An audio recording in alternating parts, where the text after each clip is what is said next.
Hi friends, कैसे हो आप। उम्मीद करता हूँ कि सब ठीक होंगे। आज हम फिर से नया वीडियो लेके आ गए हैं। आज के वीडियो में हम देखेंगे चोकिंग किसे कहते हैं और चोकिंग के प्रकार कितने हैं। आज पूरी उस चोकिंग के बारे में आपको डिटेल बताऊंगा। अगर आप हमारी चैनल पे नए हैं तो प्लीज चैनल को सब्सक्राइब करें, वीडियो को लाइक करें, शेयर करें और कमेंट जरूर करें। तो ज्यादातर जितने भी टेक्नीशियन होते हैं, सबसे बड़ी जो रेफ्रिजरेटर में प्रॉब्लम आती है तो वो क्या आती है, चोकिंग की। ज्यादातर फ्रिजों में टेक्नीशियन क्या क्यों डरते हैं, क्योंकि चोकिंग होने की वजह से क्या है, एक से दो बार हमें क्या करना पड़ता है, गैस चार्ज करना पड़ता है। तो इसके बारे में हम जानना बहुत जरूरी है। हमने बहुत फ्रिज रिपेयरिंग करे, उसके बाद हमने एक एक्सपीरियंस की वजह से मैं आप ये वीडियो बना रहा हूँ। और अगर आप ये वीडियो देखेंगे तो आपको आइडिया आ जाएगा, कभी भी आपकी फ्रिज के अंदर के एयर कंडीशनिंग के अंदर कोई भी ठंडा करने वाली चीज के अंदर कभी भी मॉइस्चर नहीं आएगा। लेकिन क्या है, एक वीडियो हम बनाएंगे तो एक वीडियो बहुत बड़ा वीडियो हो जाएगा। इसके लिए कि मैं पार्ट 1, पार्ट 2 और पार्ट 3 यानी 3-4 वीडियो ऐसे मैं बनाऊंगा, उसके बारे में चोकिंग का पूरा तुम माहिती ले सको। उसके बाद अगर ये तुम चारों चार वीडियो देखोगे, 4 से 5 मेरे वीडियो देखोगे, इसके बाद कभी भी तुम्हें प्रॉब्लम चोकिंग की नहीं आएगी। और ये क्या, ज्यादातर टेक्नीशियन क्या होता है कि वो डरते हैं, क्योंकि गैस चार्ज करने से क्या होता है, कभी भी चोकिंग हो जाता है तो फिर से गैस भरना पड़ता है, किसी कस्टमर के घर पे जाना पड़ता है, यानी इंसल्ट होती है। इसके लिए क्या होता है, वो सब डरते हैं, यानी काम भी उनका खराब होता है, टाइम भी खराब होता है, सब चीज से वो इसके लिए क्या, रेफ्रिजरेटर में जल्दी हाथ नहीं डालते जो कूलिंग वाली चीज होती है। इसलिए मैंने पिछले मेरे एक्सपीरियंस के ऊपर से मैंने ये वीडियो बनाया है। आप प्लीज वीडियो देखिए। सबसे पहले मैं आपको बता दूं कि चोकिंग होता क्या है। चोकिंग का मतलब क्या है, समझिए कि जो रेफ्रिजरेटर की जो सिस्टम होती है, कि कोई भी कूलिंग जो भी करता है, कूलिंग वाली चीज की सिस्टम होती है, इसमें जो गैस सर्कुलेशन होता है, जहां पे भी गैस क्या अटकता है, यानी क्या होता है, वो चौक होता है तो गैस सर्कुलेशन नहीं होता। ये पाइप में से क्या कोई पण कारण से, जैसे कि मॉइस्चर की वजह से हो, कि ऑयल की वजह से हो, कचड़े की कोई पण चीज की वजह से क्या होता है, वो पाइप क्या होती है, ब्लॉक हो जाती है। उसे हम क्या कहते हैं, चोकिंग कहते हैं। या आप चोकिंग का तो आइडिया समझ गए, चोकिंग किसे कहते हैं। अब चोकिंग के बारे में जाने, ज्यादातर क्या होता है कि कभी भी जब आप गैस भरते हो तो गैस भर के आते हो तो फिर क्या होता है, कस्टमर का कॉल आता है कि हमारा कूलिंग नहीं आ रहा, कभी आ रहा है कभी नहीं आ रहा। ऐसी प्रॉब्लम बहुत ज्यादा आती है। हम जब शुरुआत में हम गैस चार्ज करते थे तब भी ये प्रॉब्लम बहुत आती थी। लेकिन क्या किया हमने, जब जब जितना काम किया गया, हमें एक्सपीरियंस ज्यादा बढ़ता गया, हमें फिर इसके बाद आइडिया आ गया कि हमें क्या करना है, जिसकी वजह से चोकिंग कभी भी प्रॉब्लम नहीं आ सकती।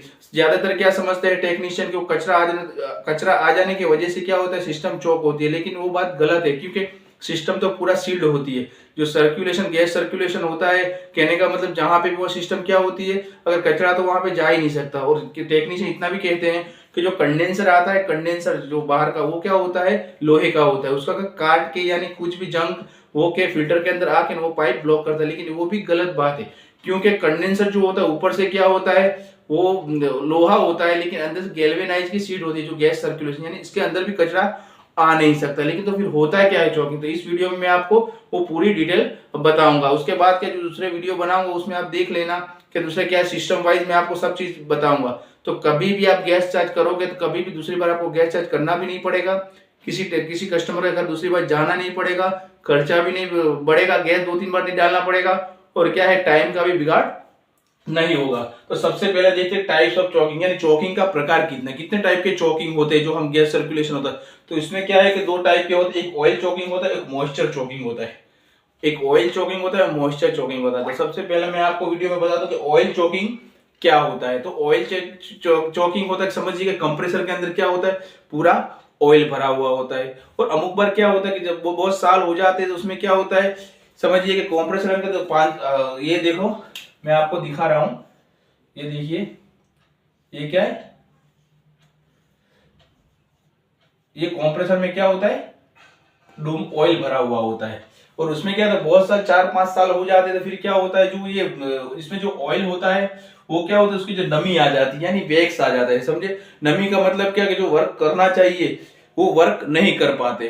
तो इससे क्या होता है, सिस्टम के अंदर क्या करता है, वो कैपिलरी के अंदर से जो जो इवोपरेटर का इनलेट होता है, वहां पे क्या होता है, आइस हो जाता है। जो उसका गेज छोटा होने की वजह से क्या होता है, पूरा आइस हो जाता है, गैस सर्कुलेशन ठीक से हो नहीं पाता। ज्यादातर टेक्नीशियन क्या समझते कि ऑयल के वजह से हो रहा है, कि भाई सिस्टम में ऑयल ज्यादा चढ़ गया इसके लिए हो रहा है। लेकिन कभी भी सिस्टम में एक बात समझ लीजिए कि ऑयल की वजह से चोकिंग आता नहीं है। अब आप समझिए क्या होता है कि 5 से 4% यानी कि जो भी गैस सर्कुलेशन होता है उसके साथ साथ ऑयल भी घूमता है। अगर आप समझना चाहते हैं तो आप देखिए, ज्यादातर कभी भी कहीं पे भी लीकेज होता है तो क्या होता है, वहां पे ऑयल निकलना होता है। जब भी एक इवोपोरेटर के कूलिंग कॉइल में आप चप्पू मारते हो कि कंडेंसर में से लीकेज, तो वहां पे ऑयल क्यों आता है? इसका कारण ये है कि 4 से 5% क्या होता है, ऑयल सर्कुलेशन उसके साथ गैस के साथ होता ही है, लेकिन उसके चोकिंग नहीं होता। लेकिन उससे क्या कितने वैक्स इतने होते हैं कि अमुक टाइम पे ऑयल उसका वर्क नहीं कर रहा तो उसके वैक्स बन जाते। तब क्या होता है कि कूलिंग कॉइल के अंदर जो इनलेट होती है कैपिलरी, वहां पे क्या हो जाता है, बर्फ हो जाता है। बर्फ होने की वजह से गैस अंदर जा नहीं पाता, यानी क्या होता है, गैस सर्कुलेशन नहीं होता। कभी लाइन खुलती है तो क्या होता है, आप देखते होंगे कभी स्प्रे का आवाज आएगा कूलिंग कॉइल में, कभी नहीं आता। तो ये प्रॉब्लम कब होती है कि ऑयल के जो वैक्स होते हैं, जो नमी आ जाने की वजह से क्या होता है, वो चौक हो जाता है। यानी गैस ऑयल चढ़ने की वजह से कभी भी सिस्टम में चोकिंग होता नहीं है। ये ज्यादातर टेक्नीशियनों को पता नहीं होता, ज्यादातर ऐसा ही करते हैं कि जब भी देखते फ्लशिंग आप करोगे तो फ्लशिंग की वजह से वो क्या करेंगे, देखेंगे ऑयल आ रहा है, ऑयल आ रहा है। यानी ऑयल तो ऐसे आएगा ही नॉर्मल, लेकिन क्या है कि जैसे ज्यादा नहीं आना चाहिए। नॉर्मल तो ऑयल आप ऐसे भी सर्कुलेशन सिस्टम में होता ही है। और दूसरा क्या है कि समझिए कि ऑयल आप जब भी फ्लशिंग करते हो कंडेंसर का, कूलिंग कॉइल का, ज्यादातर आप कंप्रेसर से, जो सिस्टम में जो कंप्रेसर लगा हुआ होता है उससे आप क्या करिए, फ्लशिंग मत करिए। क्योंकि कंपनी भी ऐसा बोले कि इसको 5 से 10 मिनट से ज्यादा आप चला नहीं सकते इसके, क्योंकि अंदर एयर सर्कुलेशन हो ही पाएगा। यानी क्या होगा, एयर सर्कुलेशन से क्या होगा, समझिए कि आप उस सिस्टम को क्या फ्लशिंग कर कर करोगे तो क्या होगा, बाहर की हवा से वो कंप्रेसर चलेगा। हवा से चलेगा तो बाहर की जो मौसम की एयर है उसमें घुसेगी, और इसका जो ऑयल होता है, ऑयल को क्या करेगा, वो ऑयल में नमी डाल देगा। नमी डालने की वजह से ये सिस्टम में ज्यादातर ऑयल में तकलीफ आती है। ऐसे ऑयल में कोई प्रॉब्लम होती नहीं है, लेकिन आप क्या करते हो, ज्यादा टेक्नीशियन का आपके पास नाइट्रोजन है तो नाइट्रोजन से आप फ्लशिंग करिए, क्या अलग से कंप्रेसर है तो कंप्रेसर, कोई एयर से फ्लशिंग करिए। ऐसी सिस्टम से फ्लशिंग करोगे तो कभी भी ऑयल के अंदर नमी नहीं आएगी। अब मेन चीज आपको ये देखना है कि हमारे कंप्रेसर से हमें नहीं करना है, क्योंकि क्या होता है, सक्शन पाइप तो खुली है। अब आप समझिए कि आप फ्लशिंग कंप्रेसर को ऑन करेंगे तो क्या सक्शन और चार्जिंग से क्या हो, एयर खींचेगी बाहर से, और हम फ्लशिंग करेंगे तो वो इस बाहर की एयर जो है जितना भी है सब चीज क्या जाएगी, ऑयल के साथ मिक्स हो जाएगी। इसके वजह से क्या ऑयल में नमी आ जाएगी। यानी ज्यादातर कंप्रेसर भी सिस्टम कंपनी भी ऐसा बोलती है कि कभी भी हमें कंप्रेसर ज्यादा फ्लशिंग नहीं करना है। ज्यादातर टेक्नीशियन क्या करते हैं, आधा घंटा तक फ्लशिंग करते ही करते थे, लेकिन ऐसा नहीं करना। इससे क्या कंप्रेसर में प्रॉब्लम आ सकती है। हमने ये देख लिया कि ऑयल चॉकिंग किसके वजह से हो सकती है, तो क्या आप फ्लशिंग करते हो जो कंप्रेसर से करते हो, या ऑयल में कोई नमी वैक्स आग जाने की वजह से क्या होता है, कैपिलरी के इनलेट में, यानी कैपिलरी की जो इवोपोरेटर और कैपिलरी का जो जॉइंट होता है वहां पे क्या हो जाता है, आइस हो जाता है। इसके वजह से गैस सर्कुलेशन नहीं होता। ये तो हो गया ऑयल चॉकिंग। अब मॉइस्चर चॉकिंग कैसे होता है, अब समझिए कि मॉइस्चर चॉकिंग क्यों होता है। तो ज्यादातर क्या करते हैं, सिस्टम में ज्यादातर टेक्नीशियन सेल्फ वैक्यूम का उपयोग करते हैं। जब भी आप गैस सर्च करो, ठीक से इसको फ्लशिंग करो, फ्लशिंग कर लिया, कूलिंग कॉइल को, कंडेंसर को फ्लशिंग कर लिया, बाहर के कोई नाइट्रोजन से करो या कोई दूसरे कंप्रेसर से करो, उसके बाद सबसे पहले क्या करें, तुम सेल्फ वैक्यूम मत करो। सेल्फ वैक्यूम में पूरा रिजल्ट नहीं मिलता। इसके लिए सबसे बेस्ट में बेस्ट चीज है तो वैक्यूम पंप होता है। वैक्यूम कंप्रेसर से भी आप वैक्यूम मत, कंप्रेसर का काम वैक्यूम करना नहीं है, लेकिन क्या टेक्नीशियन सबने ये चीज समझ ली है कि कंप्रेसर से ही वैक्यूम करते हैं। ये चीज बहुत गलत है। आपके पास अगर पंप है, समझिए कि वैक्यूम पंप है, तो आप वैक्यूम पंप के उपयोग से इसको वैक्यूम करिए। वैक्यूम करोगे तो क्या होगा, ज्यादातर अंदर के जितने भी मॉइस्चर हो जाएंगे, मॉइस्चर जो है यानी कि बाहर के जो भी समझिए पड़ होते हैं, वो मॉइस्चर अंदर जाम हो जाता है। पाइप के अंदर क्या होता है, वो भी इसके तरह ही, ऑयल की तरह ही क्या होता है, इवोपोरेटर और कैपिलरी में क्या जॉइंट के अंदर क्या हो जाता है, वो ब्लॉक हो जाता है, उसके ऊपर आइस हो जाने की वजह से गैस सर्कुलेशन नहीं होता। यानी जब भी मॉइस्चर चॉकिंग होता है तो हमें यही ध्यान देना है, उसको वैक्यूम ठीक से करना है, फ्लशिंग करके ना वैक्यूम करना है। वैक्यूम आप जितना ज्यादा करोगे, यानी वैक्यूम पंप से ही करना है। या 10 मिनट भी 15 मिनट भी आप कर सकते हो, लेकिन कंप्रेसर से कि सेल्फ वैक्यूम वो करोगे तो ज्यादातर पाइपों में क्या आता है, ये मॉइस्चर की प्रॉब्लम आती है। जैसे ज्यादातर टेक्नीशियन ऐसा भी बोलते हैं कि हमें बारिश के मौसम में कि ये प्रॉब्लम ज्यादा थी, मॉइस्चर ज्यादा था, आने का कारण ही वही है। क्या करते, वो ठीक से फ्लशिंग नहीं करते और वैक्यूम नहीं करते। हमें वैक्यूम ठीक से करोगे तो कभी भी ये मॉइस्चर की प्रॉब्लम नहीं आएगी, ठीक है। और उसमें भी क्या है कि ये दो बारों में तो हमने देख लिया, ऑयल चॉकिंग और मॉइस्चर चॉकिंग। अब ये हाफ चॉकिंग और फुल चॉकिंग क्या होता है, अब समझिए ज्यादातर कस्टमर क्या कहते हैं, हमारे आइस नहीं जम रहा, यानी बर्फ नहीं हो रहा, ठंडक आ रही है, कूलिंग कर रहा है, लेकिन क्या हो रहा है, उसमें बर्फ नहीं जम रहा। यानी कभी कैपिलरी क्या होती है, कैपिलरी चौक होती है, कभी निकलती है।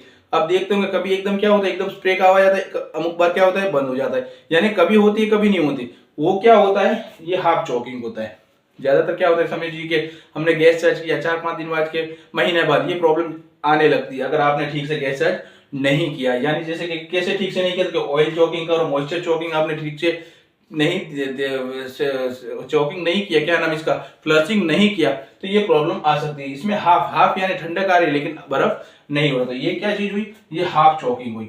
अब इसके बाद फुल चॉकिंग क्या, तो फुल चॉकिंग क्या, फुल चॉकिंग का मतलब ऐसा होता है कि बिल्कुल ही इसके अंदर से एयर नहीं निकलती। समझिए कि कैपिलरी के कुछ भी चीज में क्या होता है, कचरा कचरा यानी ऑयल का जो नमी होती है जाम होने की वजह से क्या होता है, गैस स्प्रे ही नहीं होता। यानी तुम कंप्रेसर चालू करोगे तो कंप्रेसर का डिस्चार्ज लाइन से वो ताकत करेगी, लेकिन कैपिलरी से अंदर गैस कूलिंग कॉइल में स्प्रे नहीं करेगा। वो क्या होता है, फुल चॉकिंग। यानी चालू करेंगे एकदम फिल्टर या कैपिलरी का एकदम चिल्ड हो जाती है, ठंडी हो जाती है। क्या होता है, बिल्कुल भी वो क्या होता है, सर्कुलेशन गैस को नहीं करता, वो होता है फुल चॉकिंग। तो ज्यादातर प्रॉब्लम में क्या आती है, फुल चॉकिंग तो बहुत कम आती है, लेकिन सबसे ज्यादा हाफ चॉकिंग का प्रॉब्लम ज्यादा आता है, क्योंकि वैक्यूम नहीं करते। और दूसरे जो मैं तुमको 3-4 वीडियो बनाऊंगा बताऊंगा, उसमें का पूरी सिस्टम दौड़ के आपको बताऊंगा कि आपको कैसे करना है, वैक्यूम कैसे करना है, क्या चीज का ध्यान रखना है। हमारा वीडियो आपको कैसा लगा प्लीज कमेंट करके जरूर बताएं। और उसके बाद मैं दूसरा चॉकिंग का वीडियो है वो बनाऊंगा, क्योंकि मैं एक ही वीडियो में सब बनाएंगे बहुत बड़ा वीडियो हो जाएगा और आपको मजा भी नहीं आएगी। इसके लिए क्या मैं 3-4 पार्ट में ये वीडियो बनाऊंगा।